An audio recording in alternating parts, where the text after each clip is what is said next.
is Okkie Vermeulen, oralis van die Ooskerk in Pretoria. Hierdie gemeente word eerskomende Sondag al 100 jaar oud. En daarom het ons gedink om ten spyte van hierdie vreemde uitdagende tye tydens inperking, tog by mekaar te kom om hierdie geleentheid te vier. Weliswaar nou nie in die gewone formaat nie. Ek mis dit verskriklik om saam met die fantastiese musikante van die Ooskerk elke Sondag te speel. En daarom is ek baie bly dat ons met die hulp van moderne tegnologie tog vir julle musiek kan maak tydens hierdie geleentheid.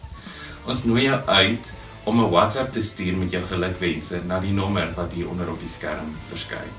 Ons hoop om jou daar te sien, ons gaan selfs mooi aantrek.